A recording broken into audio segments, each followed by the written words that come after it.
هجمة بربرية تتعرض لها جوامع ومساجد محافظة ديالى على يد ميليشيات طائفية تفرض سيطرتها على المحافظة بالقوة وبمباركة الأحزاب الحاكمة.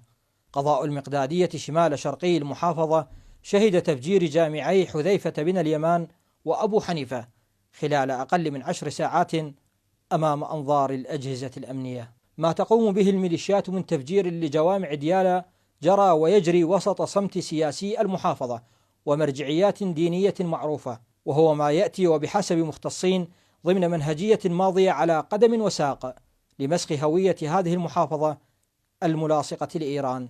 استهداف جامع حذيفة بن اليمان وجامع أبا حذيفة يعني ينضوي تحت مسلسل المجازر التي حدثت في ديالى. ننظر إلى استهداف جامع سارية في تلك المجزرة الكبيرة اللي راح ضحية أكثر من 125 مصلي. اليوم هناك صمت مطبق من قبل ساسة المحافظة اللي نحصرها بين قوسين عراقية ديالى وديالى هويتنا.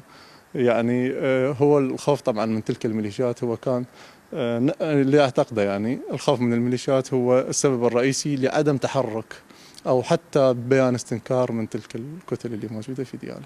ويرى مراقبون إن العدوان على جوامع ديالى يمثل مرحلة من التردي الأخلاقي لتلك الميليشيات وهبوطا مريعا في المعايير الإنسانية، بالإضافة إلى الاستمرار بالمشروع الطائفي لتغيير ديمغرافية مناطق هذه المحافظة الذي بات واضحا لدى العالم. لقناة الفلوجة، ناهض الزيدي.